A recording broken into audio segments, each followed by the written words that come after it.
Un nouveau numéro de l'émission Parole de jeunes en direct du conseil départemental à l'occasion d'une journée organisée par le département et au cours de laquelle les jeunes ont la parole pour dire ce qu'ils vivent et ce qu'ils souhaitent pour leur vie et aussi imaginer et faire des propositions pour le Finistère. Définir avec les élus les politiques en faveur des jeunes pour les mois et les années qui viennent. Une émission en direct sur RCF Finistère et aussi sur le compte Facebook du conseil départemental. Alors on connaît l'expression « passe ton bac d'abord ». On entend souvent des parents qui disent « occupe-toi de tes études ». Et si pour entrer dans la vie professionnelle, il n'y avait pas que le bac et les études, et que dans la vie, ce qui compte aussi, ce sont les expériences vécues dans le monde associatif, les talents exercés, les compétences qui s'acquièrent, la créativité. Eh bien, c'est de tout cela dont nous allons parler dans cette émission avec de nombreux invités que je vous présente tout de suite. Alors, il y aura Mariana, elle est dans le dispositif Garantie Jeunes à Douarnenez. Kenza et Zakaria, que l'on entendra d'ici un instant. Elle est présidente et lui secrétaire d'un club de boxe brestois. Océane, Marie et Romane, membres de la troupe Les Étincelles des Majorettes à Lampol-Guimillot. Faustine et Marianne qui vivent dans une colocation de 10 personnes du côté de Guipava. Simon, il rentre lui d'un service civique à Madagascar. Bruno Langonnet, il est chef d'entreprise, il a 3 commerces de proximité, il est aussi formateur en entreprise et puis jeune depuis un peu plus longtemps. Il y aura aussi Stéphane Carder qui est le coordinateur départemental pour le CRIJ de Bretagne, le Centre régional d'information jeunesse. Et enfin, Alice Dupuy qui est animatrice numérique au CRIJ et qui travaille sur la plateforme Jeunes en Finistère. Parole de jeunes, une émission en collaboration avec le conseil départemental du Finistère. Et c'est donc parti pour Parole de jeunes. Kenza, Zakaria, vous êtes tous les deux frères et sœurs. Je l'ai dit, Kenza, tu es présidente et puis toi, Zakaria, secrétaire du KO Boxing de Brest, un club familial. Alors, Zakaria, après une première année de psycho, tu es aujourd'hui en formation à l'AFPA dans le cadre d'une plateforme d'orientation professionnelle. Puis tu as pour projet d'entrer dans quelques mois dans la marine. Et quant à toi, Kenza, eh bien, tu as obtenu une licence de banque et aujourd'hui tu es conseillère en vente chez Mango. Voilà, alors on va parler maintenant de cette structure dans laquelle vous êtes. Je l'ai dit, c'est une structure familiale. Alors, est-ce que vous pouvez nous présenter ce KO Boxing de Brest? Kenza. Oui, bonjour. Alors, nous sommes, moi présidente et mon frère secrétaire d'une association sportive, donc un club de boxe anglaise à Brest, donc le KO Boxing brestois. Donc c'est une association d'une 50aine de licenciés. Donc, que ça soit dans l'école de boxe, donc c'est-à-dire de 6 à 12 ans, et également ensuite en loisir ou en amateur. Donc, ça va jusqu'à 70 ans à peu près. Donc, il y a des hommes, des femmes, de tout âge. Voilà. Alors, qu'est-ce qui vous a décidé à intégrer ce club qui est dirigé par votre père, Zakaria? C'est l'envie de créer un vrai projet familial. L'envie de créer un vrai projet familial. Dans le sens où on est, mon père, moi, ma sœur, on est tous ensemble, et bientôt la petite sœur, si possible. Alors voilà, est-ce que vous pouvez me dire maintenant concrètement quelles sont les différentes tâches très concrètes que vous accomplissez au sein de ce club de boxe? C'est de la boxe anglaise d'ailleurs. C'est ça, c'est uniquement la boxe anglaise, c'est-à-dire que les points. Alors moi, pour ma part, c'est tout ce qui est administratif, donc c'est-à-dire enregistrer les licences, envoyer toute la documentation à la fédération de boxe. Donc ça va vraiment être aussi tenir les comptes, donc les comptes en banque, faire des budgets, etc. Et mon frère, ça va être plus de la partie communication. Alors, Zakaria, toi, tu fais quoi concrètement? Moi, la partie communication, c'est-à-dire mettre en relation, trouver des combats pour nos boxeurs. Donc se mettre en relation avec les autres clubs de Bretagne et hors Bretagne, car en Bretagne, il n'y a pas beaucoup de clubs disponibles. Et aussi le remplacement de mon père lors des entraînements, quand il est absent. Voilà, donc c'est de la communication peut-être aussi sur les réseaux sociaux pour faire connaître le club, ça c'est important j'imagine. C'est ça exactement, je suis aussi la personne qui s'occupe de la page Facebook du club, d'où d'où je relayerai cette émission. Bien évidemment. Et puis alors, tu disais, il y a peu de clubs de boxe anglaise en Bretagne dans le Finistère. Tu sais à peu près combien il y en a? Dans le Finistère. Dans le Finistère, peut-être une petite dizaine, même pas. Et alors, est-ce que vous pouvez dire maintenant, qu'est-ce que vous avez appris ou quelles compétences vous avez pu acquérir en vous impliquant dans ce club, le Cowboxing à Brest? Je vais te laisser commencer. Pour ma part, c'est donc tout ce qui est l'administration, tenir, donc comme je l'ai dit précédemment, tenir des comptes en banque, des budgets, estimer des coûts, etc. Tenir des délais, car tous les licences sont à rendre à des dates précises. Donc c'est vraiment tout ce qui est l'administration, la rigueur. Donc voilà. Et toi, Zacharia? Moi, ce serait plus sur le plan personnel, du développement personnel, puisque c'est surtout lors des entraînements que je donne, j'ai beaucoup pris confiance en moi et j'ai gagné en charisme, on peut dire ça comme ça, dans le sens où j'entraîne des gens qui sont beaucoup plus âgés que moi, sans que ça pose aucun problème. Alors, justement, si vous aviez à dire des moments plus marquants, plus touchants pour vous un peu personnellement dans cette activité que vous avez dans ce club de boxe, Zacharia? Nous, ces temps-ci, on accueille des migrants qui viennent d'un peu partout. Il y en a de Sierra Leone, de Mali et d'autres pays encore. Et malgré qu'ils sont un peu tous dans des situations difficiles, ils sont toujours à l'heure à la salle et toujours polis, toujours bien portants.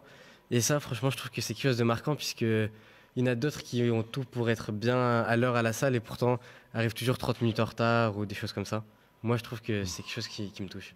Kenza? Et pour ma part, quelque chose qui m'a marqué, c'est donc l'année dernière quand mon frère et moi avons organisé la finale du championnat de Bretagne de boxe anglaise. Donc c'était assez difficile parce que c'était un temps très court. On a mis tous nos cœurs et au final, c'était vraiment marquant quand la soirée s'est achevée et qu'on était fiers de ce qu'on avait accompli. Et puis ce qui caractérise ce club aussi, on peut dire, c'est le mélange des populations et des âges. Est-ce que vous pouvez expliquer? Exactement. Ouais, je te laisse. Alors, il y a vraiment de toutes les catégories socio-professionnelles et de tous les horizons. Il y a plein de jeunes de quartier, mais il y a également des chefs d'entreprise, des entrepreneurs, des gens qui travaillent dans la police, de toute origine. C'est ça qui est très enrichissant au sein de la salle de boxe.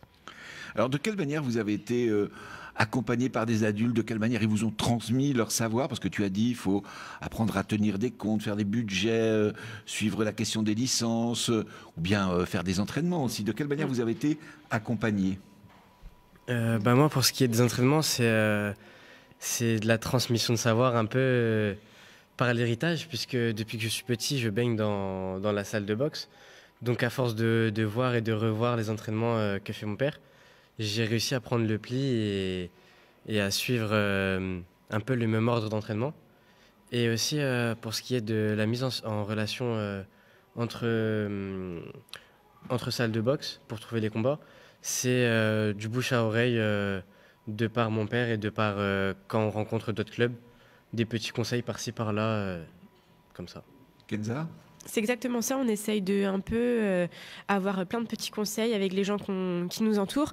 Par exemple, je sais que moi je demande beaucoup de conseils au patronage laïque de Lambézélec, donc c'est la maison de quartier d'où on est originaire, et aussi à ma mère ou des gens autour. Et est-ce que vous, à l'âge où vous êtes, puisque vous avez aussi finalement des compétences particulières, vous avez l'impression d'avoir appris des choses à ces adultes avec qui vous travaillez? Oui, déjà pour ce qui est du côté réseaux sociaux, on est beaucoup plus dedans, donc on arrive souvent à leur donner des petites astuces pour développer leur cote de popularité sur les réseaux. Kenza? Oui, je rejoins mon frère. Je pense que à notre petite échelle, on apporte un peu un esprit neuf et on leur apprend aussi des manières de faire que peut-être des fois ils n'osaient pas par peur d'un peu l'inconnu, on va dire, quoi. Bruno, une première réaction à ce que vous venez d'entendre? Eh bien, c'est toujours intéressant de voir que des initiatives comme ça sont prises dès le plus jeune âge. On a toujours la référence du bac, comme vous disiez tout à l'heure, qui était un postulat de départ après lequel on pouvait se lancer dans la vie. La vie professionnelle, elle commence dès 12 ans, dès 15 ans, dès 20 ans. Et je rebondis sur ce que disait Zacharia par rapport au fait que les réseaux sociaux étaient animés maintenant par lui-même en tant que community manager, hein, si c'est le terme. C'est vrai qu'on peut noter, alors moi j'ai 45 ans, une sorte d'inversion des pouvoirs dans l'entreprise avec les jeunes qui prennent ce relais par rapport aux réseaux sociaux, qui sont les digital natives, comme disent les Français dans un mauvais anglais, et qui ont cette capacité à comprendre déjà les enjeux qu'il y a dans la communication des outils digitaux.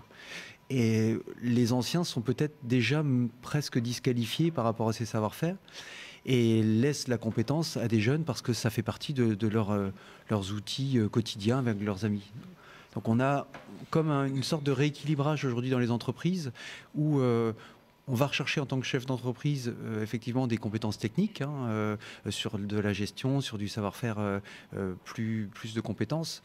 Et on va rechercher aussi toute cette facilité que vous avez aujourd'hui du relationnel, des réseaux sociaux. Alors on est quand même dans de la technique, mais dans un savoir-être qui est important aujourd'hui. Alors je voulais vous demander, est-ce que vous avez l'impression, Kenza, Zacharia, ce que vous avez appris dans ce club en vous investissant, eh bien, est-ce que ça va pouvoir vous être utile à votre avis dans votre vie professionnelle et dans votre vie d'adulte que vous commencez, puisque vous êtes des jeunes adultes, on peut le dire? Pour ma part, je pense que ça peut servir car on a un peu l'esprit du challenge et des fois ça peut plaire à des chefs d'entreprise ou des recruteurs, le fait de relever des nouveaux défis, etc. Et ensuite, je pense que le club de boxe nous a, comme je l'ai dit aussi tout à l'heure, appris une certaine rigueur et ça nous a aussi permis d'avoir beaucoup de responsabilités. Donc c'est ça qui est assez importante. Qui est assez important, pardon. Et du coup, j'irai plus tout cet aspect-là. Alors, est-ce que c'est facile, à votre avis, de faire valoir ses acquis, finalement, de dire, quand je vais être dans un entretien, eh bien, voilà, on est dans un club de boxe, je suis présidente, je suis secrétaire, je m'occupe de la communication. C'est important de pouvoir dire des choses comme ça? Ah oui. Tu veux répondre? Non, c'est bon. C'est très important et je pense que des fois ça nous sort un peu du lot aussi parce qu'il y a plusieurs personnes qui postulent des fois pour la même chose. On a tous à peu près les mêmes parcours, des fois on a tous fait le même bac ou la même licence et c'est des choses qui vont nous sortir un peu du lot. C'est un plus, je pense, tout le monde n'est pas investi dans une association ou des choses comme ça. Alors, vous avez aussi un projet pour janvier 2019, projet d'envoyer 4 jeunes, des jeunes brestois et un entraîneur au Maroc. Alors, qui me raconte ce projet? Zacharia. C'est un projet qu'on espérait depuis un bon moment déjà et on a enfin réussi à le conclure. Donc ça serait en janvier, envoyer 4 boxeurs faire des rencontres sportives au Maroc. Ce projet-là a pour but un peu de mettre en relation, faire un premier contact avec un club du Maroc pour peut-être par la suite avoir de meilleures relations et faire de plus en plus d'échanges qui seraient très enrichissants pour les boxeurs eux-mêmes déjà, pour leur carrière et pour le club et l'enrichissement du club. Important d'aller donc voir ailleurs ce qui se passe, parce qu'on apprend peut-être des techniques nouvelles, etc., c'est ça? Exactement. Et donc j'imagine que c'est de la préparation parce qu'il faut trouver des financements, organiser le voyage. C'est vous qui vous occupez de tout ça? Oui, on recherche beaucoup de sponsors pour nous aider financièrement et on essaye vraiment de se créer un peu un petit réseau, surtout avec les entreprises brestoises, pour nous aider dans ce projet-là. Parce que le but, c'est que ce séjour au Maroc pour faire de la boxe, ça ne coûte pas à ceux qui vont y participer. Ça, c'est aussi important de le dire. Exactement. C'est ça, en fait, les jeunes qu'on envoie sont issus de quartiers de Brest. Ils n'ont pas beaucoup de... déjà, ils sont étudiants, donc ils n'ont pas de revenus. Du coup, le but, c'est qu'ils n'aient aucun frais à leur charge.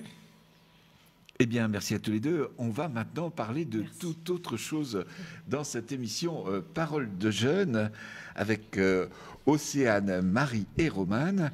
Alors, vous êtes toutes les trois en terminale et vous faites partie de la troupe Les Étincelles de Lampol Guimillot. C'est quoi les étincelles? Océane? Les les Étincelles, c'est un groupe de majorettes qui rassemble beaucoup de gens, de tranches d'âge vraiment décalées. Enfin, je veux dire, on a une petite qui a 3 ans jusqu'à 46 ans. Donc du coup, donc c'est ça. Après, on fait des animations, on fait des défilés, beaucoup de défilés, ils aiment beaucoup les défilés. Et aussi comment dire ça, des chorégraphies. Et voilà. Est-ce que vous pouvez me dire comment est née l'idée de la création de cette troupe de majorettes? Et puis, chacune va dire pourquoi vous avez fait le choix de la rejoindre. Alors, comment est née l'idée de la création de cette troupe de majorettes?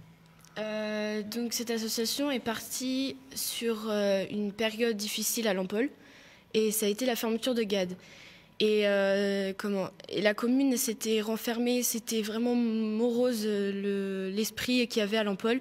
Et il y avait beaucoup d'associations qui n'étaient pas bien non plus. Du coup, on a voulu redonner du dynamisme à la commune. Et c'est en voyant du coup la photo de ma mère à son mariage avec un bâton. Et elle m'en avait déjà parlé. Et puis là, je me suis dit, pourquoi pas faire ça en Bretagne.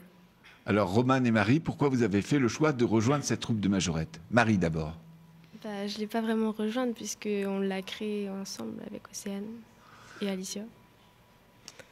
Et Romane? Moi, en fait, elles en parlaient beaucoup au collège et donc de fil en aiguille, j'ai été voir quelques entraînements et ça m'a plu. Et du coup, je me suis inscrite au milieu de la première année.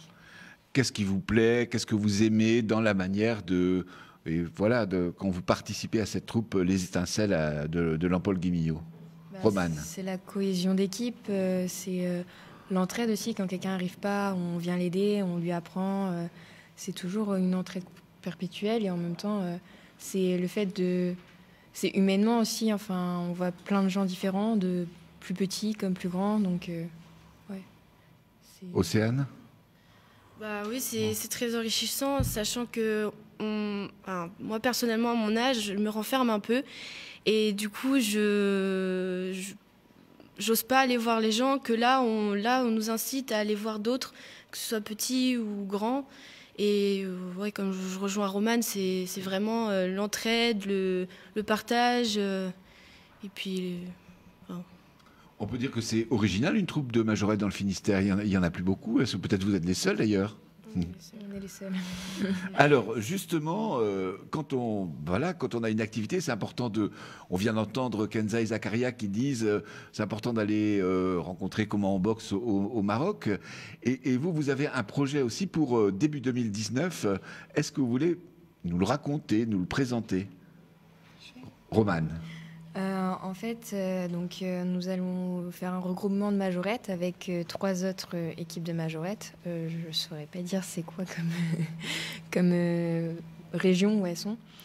En fait, ça nous est venu l'idée de... On savait qu'il y avait plus beaucoup de majorettes déjà en Bretagne, mais il y en a encore dans le nord, il y en a plutôt pas mal, et dans le sud aussi. Et du coup, on s'est dit, pourquoi pas faire un regroupement. Donc déjà, l'année dernière, on avait été faire un gala avec déjà deux troupes de majorettes qui vont justement venir à Lampol ce jour-là. Et du coup, c'est venu d'ici un peu. Important de rencontrer d'autres. Voilà, c'est ça. Parce qu'en même temps, rencontrer, ça nous apprend aussi des nouvelles choses parce qu'eux, ils connaissent des choses que nous, on ne connaît pas, vu qu'on commence, entre guillemets, enfin... Ça... Alors, vous avez aussi des responsabilités au sein de cette association qui gère la troupe Les Étincelles de Lampol-Guimillot. Océane est vice-présidente, Marie est trésorière, elle tient donc les cordons de la bourse, et Romane est chargée de communication. Alors, comment et pourquoi vous avez accepté de prendre ces responsabilités ? Moi déjà, c'est pouvoir parler en public, parce que ça j'en ai besoin et il fallait que je m'entraîne sur ça. Pouvoir aussi aller vers les gens, en parler du projet. C'était surtout aller voir les autres. Il fallait que j'apprenne et que vice-présidente, c'était beaucoup sur ça. Alors Marie, pourquoi tu as accepté d'être trésorière? Moi, trésorière, puisque ça pouvait... Parce que tu aimes les comptes, les finances, voilà, c'est ça? Oui. C'est ta formation? J'aimerais bien plus tard faire des études de comptabilité et du coup, ça m'aide énormément. Romane? J'ai dit que tu t'occupes de la communication. Oui. Alors, qu'est-ce que tu fais concrètement? Je m'occupe des en fait, je suis aidée, donc le site internet est géré par quelqu'un d'autre, mais je mets des photos, par exemple sur Instagram. S'il y a des messages à faire passer sur Facebook, je le fais. Après, cette année, c'est surtout cette année, je m'implique beaucoup parce que l'année dernière, j'apprenais plus, donc du coup, j'avais beaucoup de, je partageais beaucoup le travail, et du coup, maintenant, je pense que cette année aussi, j'irai plus vers les gens, aller demander pour avoir plus d'argent, donc avoir des sponsors. Et voilà. Alors, vous avez donc pris des responsabilités. Qu'est-ce que vous avez appris, découvert grâce à cette prise de responsabilité? Déjà, on a appris, comme je le redis encore, d'aller vers les gens. Ça, c'est quelque chose qu'on perd. Et Travailler en équipe aussi. Ouais, travailler en équipe, oui, c'est vrai. Travailler en équipe, s'aider, quand on n'y arrive pas, sachant qu'il y a beaucoup, il y a beaucoup de petites, donc marcher au pas, c'est compliqué pour elles, surtout qu'elles sont souvent indisciplinées. Et puis surtout aussi, comment dire ça? Peut-être aussi oser prendre la parole, dire ce que l'on pense devant, parce que vous avez dit il y a des petits, mais il y a aussi des adultes devant des adultes. Ça, vous l'avez appris aussi Oui. Pas avoir peur d'être jugé en fait dans ce qu'on dit. Ça a beaucoup aidé aussi, parce qu'au début, les majorettes, vu que c'était perdu, quand on a commencé à faire des défilés et tout, on avait un peu peur du jugement des autres, alors que maintenant, on n'a plus du tout peur en fait. Enfin, on s'en fout. Alors, dans cette émission Parole de Jeunes, on parle des compétences, des talents que l'on acquiert à vos âges. Est-ce que, j'ai dit que vous êtes toutes les trois en terminale, est-ce que cette expérience que vous vivez, à travers cette troupe Les Étincelles, vous avez l'impression que ça va pouvoir vous servir pour vos études, pour votre vie personnelle, pour votre vie d'adulte? Qu'est-ce que vous diriez là-dessus? Ça aide beaucoup. Déjà, ça montre notre implication, qu'on ne pense pas forcément qu'aux études, qu'on se dit qu'il y a d'autres moyens d'acquérir d'autres compétences. Et oui, et puis il y a des choses qu'on n'apprend pas forcément à l'école, que par exemple, dire notre opinion, parce que on est plus là pour écouter, parler en public. Aider aussi, parce qu'on est beaucoup sur nous, sur nos études, à se dire, c'est nous, on pense vraiment qu'à nous, et que là, on pense aux autres aussi. Donc ça... La vie, c'est pas que des études. Oui, voilà. Vous êtes d'accord, Marie, tu es d'accord? La vie, c'est pas que des études. Oui. Pourtant, on est focalisé quand on était en terminale, on a peut-être les parents sur le dos. Et là, vous avez pu acquérir... des talents, mettre en valeur vos talents, acquérir d'autres compétences. C'est un peu la chance de cette expérience. Oui, beaucoup. Bruno Langaudet, une réaction à ce que vous venez d'entendre? Oui, c'est intéressant parce que on parle, c'était dit aussi dans l'interview précédente, on parle justement du fait qu'à l'école, on n'a pas forcément besoin de tout ça. Qu'on acquiert aussi par l'organisation d'un club d'autres compétences. Savoir parler en public, toutes les compétences relationnelles qu'on peut avoir ou sociales, qui sont très importantes. Mais il y a aussi un autre élément qui est super important, que vous dites quasiment dans vos mots, c'est le fait que quand on a été voir de l'autre côté de la barrière, quand on a mis en place un club, quand on est allé se frotter un petit peu à toutes les notions de comptabilité, comme pour vous tout à l'heure, finalement, ça donne aussi un autre levier dans ces études. On se dit que tout à coup, on comprend peut-être un peu mieux les choses qu'on va voir en cours avec un professeur, avec une matière, etc. Et que finalement, ça peut aussi donner du sens pour toute la suite des études. Il n'y a pas besoin que de ça, que du bac, etc. peut-être. Mais quand on se retrouve ensuite en terminale ou à l'université, toutes les matières qu'on a pressenties quand on était en train d'organiser la comptabilité, quand on était en train de mettre en place une réunion, par exemple, comme vous avez pu faire, tout à coup, on va vous donner des outils, peut-être à la fac ou dans une école, que vous avez déjà presque compris intuitivement. Et donc c'est cette façon-là où vous allez donner du sens à la suite de votre carrière aussi. Vous allez savoir que de l'avoir fait avant sans les outils, que vous avez découvert par tâtonnement, tout à coup, certaines personnes vont au cours de vos études vous donner d'autres clés qui vont faciliter peut-être l'apprentissage, vous créer des raccourcis, et ça va donner du sens à votre étude et certainement à votre motivation aussi. Faire de la comptabilité, c'est Marie, toi tu disais ça, maintenant tes études, tu sais à quoi elles vont pouvoir servir et ça sera autant de facteurs de motivation pour pouvoir arriver à un tel niveau plus tard. Donc c'est toujours intéressant d'avoir goûté avant à cet autre côté d'une barrière, si on peut dire qu'il y a une barrière. On poursuit d'ici quelques instants cette émission Parole de jeunes avec encore d'autres témoignages, un peu de musique.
Sur RCF Finistère et sur Facebook en direct du conseil départemental Parole de jeunes autour de la reconnaissance des talents et des compétences en dehors du cadre habituel des études ou comment valoriser toutes les expériences vécues par les jeunes comme des portes d'entrée dans la vie professionnelle. Et nous allons tout de suite entendre d'autres expériences avec 4 nouveaux invités, toujours notre témoin fil rouge, Bruno Langonnet, chef d'entreprise et formateur. La parole est aux jeunes dans Parole de jeunes sur RCF Finistère. Alors, Faustine et Marianne, vous vivez toutes les deux avec d'autres jeunes dans une colocation à Guipava-le-Douvès sur le site du Beau Repos. Alors, vous allez nous raconter un petit peu cette expérience que vous vivez d'ici quelques instants. Il y a aussi sur le plateau Mariana qui, après avoir obtenu un BTS Design et Graphique, est aujourd'hui dans le parcours Garantie Jeunes à Douarnenez. Et Simon, qui, après avoir obtenu une licence pro en aménagement paysager, est parti faire un service civique pendant 6 mois à Madagascar. Alors, je voulais commencer avec toi, Mariana. Je viens de dire que tu as obtenu un BTS Design et Graphisme, mais tu as une passion, tu voudrais en faire ton métier, en vivre. Est-ce que tu peux nous expliquer de quoi il s'agit ? Alors, moi, ma passion, c'est le dessin. J'adore dessiner et j'ai trouvé un métier qui pourrait me permettre de le faire. C'est le cinéma d'animation et plus précisément l'animation en 2D qui consiste à faire autant de dessins qu'il y a de mouvements pour un personnage. Donc les Disney, etc. Alors, il faut dire qu'en France, ce qui se développe pour le cinéma d'animation, c'est la 3D. Et toi, tu préfères la 2D. Tu peux nous dire pourquoi ? Alors, la 3D, on va dire que ça, en fait, on crée un personnage déjà préfet en 3D et on va le faire bouger comme une marionnette. Alors que moi, ce que j'aime, c'est le dessin, c'est le mouvement, c'est comprendre la ligne, tout ça. Et du coup, je préfère vraiment le dessin, on va dire, pour faire clair. Est-ce que tu peux nous dire à quelles difficultés concrètes tu as été confronté quand tu as voulu justement progresser pour faire du cinéma d'animation ? Alors, le premier problème, ce sont, je dirais, les écoles à 7 000 € l'année qui sont très difficiles d'accès. On va dire que l'art, déjà, c'est assez élitiste, mais le cinéma d'animation en France, c'est encore plus élitiste. Et voilà. Et puis aussi, peut-être qu'il faut dire que, eh bien, si on veut être recruté dans des studios, il faut avoir des diplômes. Ça compte. C'est ça. En France, c'est vraiment la première chose qu'ils regardent, à mon avis, c'est les diplômes. J'ai déjà essayé d'appeler et de contacter des studios, mais c'est assez compliqué. Soit ils répondent pas, soit ils répondent « rappelez dans quelques mois ». Donc voilà. Alors, tu as fait des demandes de stage, justement. Donc, on peut dire que les réponses ont toutes été négatives ? Oui. Alors, tu as fait le choix de l'auto-formation, on peut dire, parce que aujourd'hui, on peut s'auto-former. De quelle manière et voilà, qu'est-ce que tu as mis en œuvre pour apprendre et pour pouvoir justement, eh bien, vivre de ta passion et faire exister ce que tu aimes pour toi? Alors, en fait, aujourd'hui, presque tout est déjà sur Internet et il y a des formations qui sont créées par des professionnels du milieu. Bon, après, il ne faut pas être timide avec l'anglais. Par exemple, récemment, on a demandé à Bobby Chiu, qui est un monsieur qui a travaillé avec Pixar, etc., un grand monsieur. Et on lui a demandé si tu pouvais recommencer ta carrière, quelle est la première chose que tu ferais? Et il a dit, déjà, je n'irai pas en école d'art. Et ça m'a beaucoup fait réfléchir. Et effectivement, en fait, il y a beaucoup de formations en ligne qui sont moins chères que les écoles d'art, qui sont plus accessibles et qui s'adressent à tout public. Alors, donc, tu fais de la formation, on peut dire, en ligne aujourd'hui. Est-ce que tu as été surprise finalement que ce soit si difficile, par exemple en France, on le disait tout à l'heure, d'obtenir un stage? Est-ce que tu as l'impression qu'ailleurs, dans le monde ou à l'étranger, c'est pareil? Est-ce que tu as regardé? Alors, en me renseignant sur une association, je ne sais pas si je vais bien prononcer le nom, qui s'appelle Furansujin Animation, je crois. C'est en japonais, là. Ouais. Voilà, j'avais bien compris. C'est un groupe de personnes qui sont des Français, mais qui sont passionnés par l'animation japonaise. Et donc, ils expliquent qu'au Japon, à la limite, on sort du lycée, on trouve un stage, on commence à travailler dans le milieu de l'animation, parce qu'il y a une énorme demande comparée en France. Alors, dans quel état d'esprit tu es aujourd'hui? Toujours passionné, découragé? Qu'est-ce que tu dirais? Alors moi, je suis toujours passionnée, jamais découragée, si quand même un petit peu. Mais non, je suis positive parce que, en fait, je sais que le challenge est très grand. Mais c'est ça qui me donne envie de le faire, en fait. Si c'était trop facile, à la limite, ce serait ennuyeux. Alors, je disais aussi que tu as intégré à Douarnenez le dispositif Garantie Jeune depuis quelques mois maintenant. De quelle manière, justement, d'être dans ce dispositif, dans ce parcours, ça t'aide à poursuivre ton projet, à poursuivre ton rêve? Déjà, ça m'a fait rencontrer des gens qui étaient comme moi, donc c'est assez chouette au niveau social. Sinon, en fait, le dispositif m'a vraiment appris des choses que je regrette de ne pas avoir apprises à l'école. Par exemple, un truc tout bête, faire un CV. En fait, moi, j'ai fait des études très art, et donc j'ai vraiment pas eu ce côté professionnalisant de la chose, quoi. Alors, est-ce que tu aurais, toi, à partir de cette expérience que tu vis, de la difficulté que tu as à aller vers ce qui ce qui est ton rêve, ta passion, est-ce que tu as des choses que tu voudrais dire, des souhaits que tu aurais à formuler justement pour cette société dans laquelle on vit? Puisque cette journée ici au conseil départemental est consacrée à ça, bien que les jeunes disent en fait ce qu'ils ont à dire. Qu'est-ce que tu dirais, toi? Je dirais que j'aimerais qu'en France, on soit plus dans le concret que dans les papiers et les diplômes, qu'on écoute plus les gens plutôt que de regarder ce qu'ils ont sur leur CV, quoi. Qu'on s'écoute les uns les autres, plus simplement. Alors, tu as commencé tout de même, je disais, en t'auto-formant à créer des films d'animation. Alors, tu te donnes aussi les moyens, j'imagine, de te faire connaître déjà par toi-même. Comment tu t'y prends? Oui, alors depuis très longtemps, j'ai une page Facebook. Maintenant, j'ai Instagram, Twitter, tout le bagage. et une chaîne YouTube sur laquelle je publie des petites animations. Je peux peut-être donner le... Voilà, tu peux profiter pour donner, comme ça, on ira regarder ce que tu fais. Alors, vous pouvez trouver mon travail sur Internet. Vous tapez sur Google Bunitch, B-U-N-I-T-C-H, et vous trouvez mon travail. Et sur Internet, je m'appelle Uni, U-N-I, parce que j'aime bien ce mot. Pourquoi tu aimes bien ce mot? Parce que déjà, je trouve que le problème en France, c'est l'union. Du coup, j'aime bien le fait de s'unir tous ensemble, et ça ressemble à univers, à plein de très beaux mots. Alors, puisqu'on parle d'art, il faut dire que pour ceux qui nous regardent sur Facebook, on a là devant nous des figurines qui ont été réalisées en argile par Jérémy. Il n'a pas voulu parler, mais toi, tu le connais. Oui, il est là. Coucou. Voilà, on fait un petit coucou à Jérémy. Donc, ce sont de magnifiques figurines. Bruno, là, on voit en entendant Mariana que finalement, c'est difficile quand on a un projet un peu pointu, un peu particulier aujourd'hui, finalement, de trouver son chemin, de pouvoir réaliser son rêve, quoi. C'est vrai qu'on est souvent partagé entre le conformisme en se disant que la voie va être difficile si je prends un chemin de traverse comme toi tu fais, et se conforter avec d'autres personnes, des écoles qui vont distribuer le diplôme ad hoc et permettre de s'insérer après dans un canal classique. C'est certainement beaucoup plus facile. Là, on est en train de parler d'art. Dans l'art, c'est vraiment certainement un des pans de l'humanité qui a été le plus innovant. Qui a créé des choses qu'on n'aurait jamais pu apprendre dans une école, puisque par définition, c'était des choses qui venaient du cœur des hommes, des femmes. Par contre, se battre tous les jours pour s'auto-former, pour trouver son modèle, sa ligne de dessin, ses lignes de fuite, c'est le premier pan du travail. Le deuxième, c'est arriver à se faire connaître. Le troisième, c'est d'en vivre. Et là, on parle d'argent, on parle de mécènes et de choses comme ça.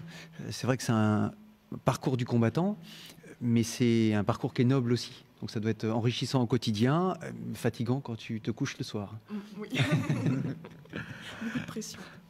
Alors, on continue cette émission Parole de Jeunes avec Faustine et Marianne. Je l'ai dit, vous êtes toutes les deux dans une colocation qui se trouve sur la commune de Guipava-le-Douvez. Elle a un joli nom, ça s'appelle Beau Repos. Et est-ce que vous voulez nous dire comment est venue l'idée de la création de cette coloc, Faustine? Oui. En fait, cette coloc, elle a commencé pour plusieurs raisons. Je pense qu'il y avait plusieurs personnes qui avaient tout simplement envie de vivre ensemble aussi pour ne pas être seules, et parce qu'on est beaucoup à aimer la vie à plusieurs. Et il y avait aussi l'envie de monter un projet associatif derrière, d'être vivant sur la commune, autour de Brest. Et donc voilà, de monter quelque chose ensemble pour avoir un projet commun. Vous êtes des jeunes, tous à peu près dans les mêmes âges, avec des parcours différents, des vies différentes? Oui, vraiment différentes. Après, je pense qu'on a tous les mêmes envies au niveau de notre mode de vie. C'est pour ça qu'on s'est regroupés dans cette colocation. Mais c'est vrai que au niveau professionnel, on est tous dans des formations ou postes ou entre les deux, qui sont des milieux qui sont très très éclectiques. Alors Marianne, est-ce que tu pourrais nous dire justement quel esprit vous cherchez à vivre dans cette colocation au quotidien? Justement, au travers de cette colocation où on est assez nombreux et où on fait tous des choses très différentes dans la vie, on cherche ensemble à s'aider les uns les autres, à profiter des compétences des uns pour compléter celles des autres. Et on se transmet nos savoirs et nos connaissances. C'est ça le principal atout. Pourquoi ce choix de mode de vie? La plupart des gens vivent en appart ou en maison, chacun chez soi. Pourquoi vous avez fait ce choix de mode de vie? Alors après, on ne peut pas répondre pour chaque personne qui vit dans la coloc. Après, individuellement, je pense qu'il y a plusieurs raisons. Pourquoi tu as fait ce choix? Parce que je n'aime pas vivre toute seule déjà. Ça, forcément, j'avais plutôt envie de m'orienter vers quelque chose où on soit plusieurs. Et ensuite, le choix de cette colocation précisément, c'est parce que déjà, il y avait des gens que je connaissais dans cette coloc et à qui je tiens, donc j'avais envie d'y être. Et aussi parce que ça me plaisait de pouvoir être sur un territoire, justement, là à Guipava, et surtout de ne pas juste être spectateur de ce qui se passe sur une commune, mais d'en être acteur. Et c'est un peu le projet de l'association aussi, via les différents médias qu'on a. Et donc voilà, je trouvais ça intéressant de m'investir et de me sentir engagée sur un territoire. Et donc c'était le bon biais pour y arriver. Alors Marianne, toi tu as choisi pourquoi? Moi, pour plusieurs raisons identiques, mais aussi cette maison qui est à la campagne, ça m'intéressait beaucoup parce que ça nous permet de tester, d'avoir un potager, de cultiver nous-mêmes nos légumes, la rénovation d'un bateau. On est en train de rénover tous ensemble un bateau. Donc on a de l'espace, on a des animaux, des poules, bientôt d'autres animaux. Alors voilà, est-ce que on peut dire que cette expérience vous fait aussi vivre quelque part le partage de savoir entre les uns et les autres? Parce que finalement, dans la vie, on peut pas tout savoir, on peut pas savoir tout faire. À part quelques-uns, comme Mariana, qu'on a entendu tout à l'heure, qui sait faire beaucoup de choses, mais normalement, on peut pas savoir tout faire. Alors, est-ce que cette idée d'échange de savoir, ça veut dire quelque chose pour vous? Oui, bien sûr. Enfin, c'est même, je pense, la base du projet aussi, cet échange de savoir, parce que quand on vit à 10, nous, on s'est rendu compte que, en fait, on a rien qu'avec notre réseau et nos compétences à nous personnellement, on arrive en fait au sein de l'association et au sein de la colocation à monter les projets qu'on veut, à faire quasiment tout ce qu'on veut en fait. Et il y a plein de compétences qu'on ne pensait pas forcément avoir exploitées, qui ressortent par cette collaboration, que ce soit au niveau du travail manuel, des compétences de médiation dans les réunions, plein de choses en fait. Et donc c'est même la base en fait de la vie à plusieurs, et surtout de la vie à plusieurs quand on a un projet d'association derrière. En plus. C'est aussi une manière d'envisager la vie dans la société, ou la société dans laquelle on vit, de manière différente peut-être. Pour moi, pour oui, toi, l'entraide et oui, voilà, les solutions autour de nous, quoi, localement, trouver des solutions ensemble. En fait, le fait de vivre à autant, il y a un décloisonnement total des barrières qu'il peut y avoir à l'accès à la connaissance. Le fait qu'on soit pas seulement adhérent d'une association, mais qu'on vive ensemble pour monter ce projet-là, il n'y a pas de barrière en fait entre moi et l'apprentissage de je ne sais quel outil, parce que la médiation se fait en fait par un de mes colocataires qui est un de mes amis. J'ai que à demander, tu me montres. Enfin voilà, donc ça se fait très facilement, l'accès à la connaissance, au savoir-être, au savoir-faire. Ça se fait par affinité et par amitié aussi. Et puis, il y a aussi peut-être quelque chose à dire, et vous l'avez déjà évoqué, c'est que vous organisez des événements, vous organisez des soirées, des concerts, vous êtes en train de rénover un bateau. Ça fait partie du projet aussi, c'est important. C'est peut-être important. Le projet, oui. C'est important pour s'insérer dans le lieu dans lequel vous êtes du côté de Guipava-le-Douvès. Oui, alors peut-être ça dépend de la façon d'envisager les choses qu'ont chacun des colocataires, mais pour moi, par exemple, ces projets de bateaux, de soirées, etc., pour moi, c'est même un biais pour s'insérer dans ce territoire-là. C'est plus ça que l'inverse. Mais après, c'est très personnel.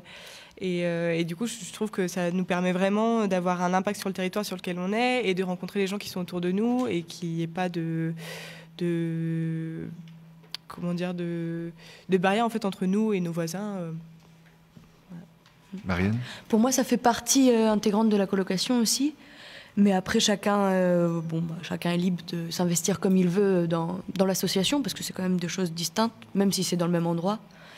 Mais voilà. Vous avez l'impression que ça vous permet de vivre dans cette colocation, finalement, de commencer à construire votre vie d'adulte, de poser des bases pour une vie d'adulte, ou pas? Vous vous êtes déjà posé la question ou... Non, pas vraiment moi, mais... Je sais pas vraiment, parce que déjà... ma vie d'adulte, j'ai pas tellement l'impression de l'avoir entamée non plus. Pareil. Donc c'est vrai que après, moi je suis sur un parcours scolaire et professionnel qui est extrêmement décousu, et du coup, pour moi la vie d'adulte, c'est un concept extrêmement abstrait. Donc ça va peut-être passer par là, mais peut-être que quand j'aurai plus de recul, je serai capable de dire qu'est-ce que ça m'a apporté par rapport à ça. Par contre, c'est vrai qu'on apprend à gérer une famille un peu. Hein. Le ménage, la cuisine pour plein, tout ça. Oui, voilà. Et puis tout le monde n'a pas forcément dans une colocation le même sens du ménage ou de l'ordre. Voilà, c'est des choses qu'il faut gérer, j'imagine, au quotidien. Oui, il y a plein de choses. C'est intéressant. Alors, vous avez un événement très bientôt, le 17 novembre. Alors, un petit mot quand même là-dessus. Oui, alors le 17 novembre, en fait, on organise une soirée-concert. Pour nous, c'est la première de la saison, parce que la rentrée se fait en septembre.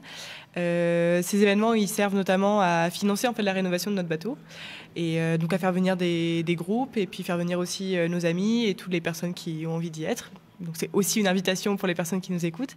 Et donc voilà, tous les bénéfices qu'on retire de cette soirée nous servent à financer le bateau qu'on aimerait un jour pouvoir mettre à l'eau. Et donc autant ces soirées que le potager qu'on a, que le bateau en rénovation, que le bateau une fois qu'il sera vraiment terminé. Pour nous, c'est des biais d'apprentissage entre nous et pour toutes les personnes de l'association. Donc voilà. Alors, où est-ce qu'on peut trouver des renseignements sur cette soirée et puis sur votre colloque? Alors, on a une page Facebook. En fait, notre association s'appelle Au bord des lots. Et on a une page Facebook du même nom, où on peut trouver les informations. Et un petit détail sur la soirée, c'est la première fois qu'on fait un thème et ça sera indien. Voilà. Donc, si vous venez... N'oubliez pas les plumes. Ils font. Eh bien, je viendrai. On vous attend, Yvon. Alors, et nous poursuivons cette émission avec Simon. Simon qui, lui, nous vient de Quimper. Et avec toi, Simon, nous allons voyager. Alors, j'ai dit, tu as obtenu une licence pro en aménagement paysager. Et puis, tu as vécu de janvier à juillet dernier à Madagascar. On peut dire que le département du Finistère a des liens forts avec ce pays, un pays parmi les plus pauvres du monde. Alors, comment est née l'idée pour toi de partir à Madagascar ? Déjà, c'était plus une opportunité qu'une envie, parce que je ne pensais pas forcément partir à Madagascar avant d'avoir cette opportunité-là. Parce qu'après mes études, j'ai voulu faire un break en fait avec tout ça. J'ai fait des petits boulots, je voulais absolument voyager, quoi. Sauf qu'au bout d'un moment, on a vraiment envie de faire quelque chose de concret. Et moi, je voulais faire quelque chose de concret en voyageant. Du coup, il y a le conseil départemental du Finistère avec le CRIJ Finistère, du coup, qui a proposé ce service civique-là. Et j'ai sauté sur l'occasion parce que ma mission, c'était de créer un sentier botanique et un écomusée. Donc, sachant que j'ai fait aussi un BTS en design d'espace avant ma licence aménagement paysager, c'était vraiment un tout qui était parfait, quoi. Et du coup, j'ai été accepté et voilà, c'était parti pour 6 mois. Quelles ont été tes premières impressions en arrivant à Nosy Be à Madagascar ? Déjà, on n'est pas tout à fait arrivé à Nosy Be au début, on est passé par la capitale. Et la capitale, en fait, c'est vraiment une grosse ville avec énormément de pauvreté, énormément de pollution. Ça fait vraiment un choc parce qu'on n'a pas l'habitude de voir ça tous les jours, quoi. Enfin, il y a des enfants dans les tunnels qui font la manche, des choses comme ça. C'est très pollué, comme je l'ai dit. Du coup, on doit s'adapter à ça. Je ne suis pas resté longtemps à la capitale, mais quand même, on est obligé de s'adapter à cette image qu'on a, quoi. Après, quand je suis arrivé à Nosy Be, c'est différent parce que Nosy Be, c'est une île plus touristique, donc qui est beaucoup plus propre à proprement parler. Dans la ville, c'est propre. Après, autour, forcément, c'est différent parce qu'il y a moins de tourisme, forcément. Mais du coup, au début, c'était un dépaysement total aussi parce que c'est une île dans le canal du Mozambique qui est extraordinairement belle. Du coup, on est vraiment dépaysé total. On est au paradis un petit peu. Voilà. Alors, concrètement, comment tu t'es intégré avec les Malgaches et qu'est-ce que tu as fait pour chercher à t'intégrer ? Parce que tu venais pour la création d'un écomusée, d'un sentier, tu l'as dit. Voilà, comment tu t'es finalement, qu'est-ce que tu as fait pour t'intégrer avec cette population qui vit sur place et toi tu n'étais que de passage pour 6 mois? Alors déjà, il faut savoir que moi j'ai vécu dans une école avec des élèves malgaches qui étaient en formation d'agriculture. Du coup, j'ai vécu avec eux pendant les 6 mois. Du coup, forcément, j'ai dû m'adapter à eux. Donc on vivait en fait dans une forêt, donc avec un monsieur qui avait un centre écotouristique et une école d'agriculture. Donc la formation c'était agricole, donc ils avaient des parcelles pour cultiver des légumes et du coup là-bas il y avait ni eau ni électricité au début. Du coup, je suis arrivé pendant la saison des pluies, du coup c'était compliqué parce que j'étais un peu loin du centre-ville. Du coup, pendant les cyclones, on bouge pas, on reste chez soi, quoi. Du coup, faut s'adapter à ça. Au moins, on avait de l'eau pour se doucher, pour se laver, tout ça, quoi. Mais c'est vrai qu'après la saison des pluies, c'était très compliqué parce qu'on n'avait plus d'eau pour se laver, etc., quoi. Du coup, niveau hygiène, c'était plus dur à gérer. Et puis après, par rapport à l'intégration, en fait, il faut juste parler avec les gens. Essayer de parler, apprendre le malgache, par exemple, avec les locaux, essayer de manger comme eux. Vraiment, on oublie toutes ces habitudes qu'on peut avoir chez soi, quoi. Et c'est ça, quand on est dans cette optique-là, ça marche tout seul, quoi. Qu'est-ce que tu as découvert dans la manière de vivre des Malgaches ? Qu'est-ce qui, selon toi, est le plus important pour eux ? Le plus important, c'est le partage. Le partage, l'échange, c'est des personnes qui n'ont pas grand-chose et qui sont heureux comme ça. Le fait de discuter tous les jours avec des gens qui ne connaissent pas, par exemple, de parler sur les marchés, d'échanger, de venir de lui dire viens manger avec moi, des choses comme ça. C'est vraiment la chose la plus importante pour moi que j'ai pu découvrir là-bas, quoi. Enfin, vraiment, il n'y a pas de barrière entre les gens. Alors, si tu avais à dire maintenant de quelle manière ces 6 mois à Madagascar, sur l'île de Nosy Be, ça t'a enrichi pour ta vie personnelle et peut-être aussi dans ton parcours professionnel? Dans mon parcours professionnel, déjà, en fait, ce que j'ai fait, donc le projet que j'ai pu monter, en fait, ça a été une sacrée expérience parce que donc, j'avais carte blanche un petit peu, j'étais tout seul à faire tout ce projet-là. Donc mon tuteur, en fait, il voulait absolument que ça bouge dans son musée, mais il n'avait pas forcément de connaissances. Et moi, j'en avais un petit peu, quoi. Du coup, ça m'a permis de dessiner mes premières idées et puis ensuite de les mettre en place. Donc c'était avec un budget minimal, parce que bon, là-bas, c'est très, très compliqué de monter des projets avec un gros budget. Du coup, bon, il fallait faire avec les moyens du bord, comme on dit. Du coup, ça m'a permis aussi de passer à la phase de réalisation, quoi, entre la conception et la réalisation. Et du coup, par rapport à ça, donc j'ai un peu mené les troupes parce que les élèves malgaches qui étaient dans l'école m'ont aidé aussi à monter le musée. Du coup, c'était un peu moi qui dirigeais tout ça là-bas, quoi. Du coup, c'est vrai que j'ai pris énormément confiance en moi, surtout, quoi. Est-ce que le fait de partir à Madagascar, ça peut être changé ta manière d'envisager ta vie, d'envisager le monde, voilà, parce que le Finistère c'est beau, mais c'est bien aussi d'aller voir ailleurs. Puis d'ailleurs, les Finistériens sont toujours allés ailleurs, en fait. Voilà, c'est ça. On aime bien revenir, mais on aime bien partir. Voilà. C'est ça. Mais ouais, pour moi, moi j'ai envie de repartir. Peut-être que j'en reparlerai tout à l'heure, mais peut-être un jour, après ces expériences à l'étranger, je voudrais vraiment me poser ici dans le Finistère pour monter un projet, ou bien, je sais pas. Enfin, en fait, pour l'instant, mon objectif, c'est de repartir. Mais après, c'est pareil, en fait, ma vie d'études professionnelle est un peu décousue aussi, parce que je me cherche, en fait, toujours. Donc, forcément... C'est compliqué, mais bon, c'est comme des expériences assez enrichissantes. Et c'est peut-être bien, justement, quand on a ton âge, eh bien de se chercher, de vivre des expériences, parce que c'est voilà, quand on est jeune qu'on va pouvoir concrètement vivre ça, peut-être plus librement. Il n'y a peut-être pas de quoi s'inquiéter quand on vit ça. Non, bien sûr. Justement, après, moi, je sais que depuis mon service civique, j'ai encore envie de m'engager. En fait, moi, pour l'instant, le volontariat, c'est quelque chose qui m'a énormément plu parce que on fait des rencontres assez extraordinaires. On change. Enfin, moi, j'ai changé dans ma tête, quoi, parce que avec toutes ces rencontres, ces expériences-là, c'est quelque chose d'assez incroyable, quoi.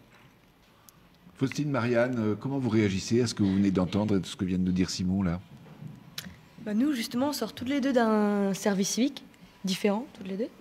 Mais je suis assez d'accord sur le volontariat. S'engager comme ça, ça a du sens. Apprendre des autres et apprendre sur place en faisant, sans expérience, mais en faisant, je trouve que c'est intéressant. Exactement. Bruno? Oui, je rejoins ce que dit Marianne. Je ne suis pas du tout sociologue, mais dans nos sociétés aujourd'hui, on a tout coupé, découpé, cloisonné. On rentre chez soi dans nos appartements, alors des appartements que à 2 ou à 4, pas à 10 comme chez vous. Et c'est vrai qu'on est peut-être aujourd'hui en train de rechercher un sens ou une façon de mener sa vie en collaboration, en partageant avec les autres, en échangeant des données formelles, non formelles. Comment est-ce qu'on repeint un bateau? Comment est-ce qu'on répare l'hélice? Ou j'en sais rien. Et pour les voyages à l'étranger, c'est vrai que souvent, j'étais moi directeur export d'une société il y a quelques années où je voyageais beaucoup en Europe et sur certaines parties du monde. Quand on est à l'étranger, on a des sortes d'antennes qui ressortent et tout à coup on capte toute cette beauté là qu'on a autour de nous et qui fait qu'on se rend compte que parfois on est peut-être passé à côté de choses simples, d'avoir des poules, si j'ai bien écouté, aller chercher les œufs le matin et se faire une omelette d'œufs frais, c'est ce qu'ont fait nos arrière-grands-parents et arrière-grands-parents, et tout à coup on découvre ça comme si c'était nous qui avions inventé la roue. Donc tous ces éléments-là, cette recherche, cette quête d'avoir passé une journée agréable où on a rencontré des inconnus avec qui on a échangé 2-3 mots, finalement, est-ce que c'est pas ça notre vie de tous les jours qui fait qu'on a passé une belle journée? C'est assez passionnant, ouais. On peut dire qu'on a entendu finalement des jeunes qui ont du talent ici, qui ont des compétences, Bruno, c'est ça? Peut-être que c'est pas assez reconnu dans la société française aujourd'hui, que voilà, notre société est en mutation, mais ces jeunes qu'on a entendus depuis une heure, ce sont des petites expériences, mais on peut dire que voilà, il y a des talents, il y a des compétences, il y a une richesse à entendre là. La vraie mutation, d'après moi, c'est le fait qu'avant, on se formait une fois et on surfait sur les compétences qu'on avait pu acquérir pendant l'école ou des diplômes. Et aujourd'hui, ce qu'on prend conscience, c'est que tous les jours, on apprend. Tous les jours, on apprend. Alors, des façons d'être, des façons d'écouter. C'est toi qui disais que ça donnait l'hargne dans le travail, envie d'avoir du challenge. Tous ces mots-là, on commence à les entendre de plus en plus et ils sont valorisés. Et en tant que chef d'entreprise, c'est ce que j'aime bien entendre de la bouche des gens que je recrute, c'est envie de se battre, oui, envie de comprendre l'autre, envie de se mettre à la place d'un client, envie d'écouter de façon très active pour donner le meilleur. Et c'est tout ça qu'on perçoit de la rencontre qu'on a fait avec vous tous, c'est que on va apprendre tout au long de sa vie. Et tout au long de sa vie, on peut être toujours à l'écoute et apporter du plus aux autres et de le partager. Vous êtes d'accord avec ce que vient de dire Bruno, Simon par exemple? Je suis totalement d'accord. Ouais. Et ça me parle beaucoup. C'est-à-dire tout ce qui a été dit, je pourrais pas mettre un mot dessus, mais ça me parle. Mariana Je dirais que je suis d'accord qu'en fait, nous, je pense, je ne vais pas parler pour tout le monde, mais je pense qu'on a envie de faire quelque chose qui donne du sens à notre vie. Et aujourd'hui, on dit beaucoup aux jeunes, il suffit de traverser la route et de travailler à l'usine, mais pour nous, du coup, ça n'a pas de sens forcément. Et du coup, je suis d'accord avec tout ce qui a été dit. Voilà. Voilà. Alors, voilà, l'émission touche à sa fin. Alors, je voudrais quand même dire quelques mots, mais on en reparlera bien évidemment. Alors, sur la plateforme Jeunes en Finistère, vous pouvez trouver un nouveau projet qui s'appelle Pénard Badge. Le plus simple, c'est d'aller sur cette plateforme, vous allez voir, c'est un projet autour des talents, des compétences, etc.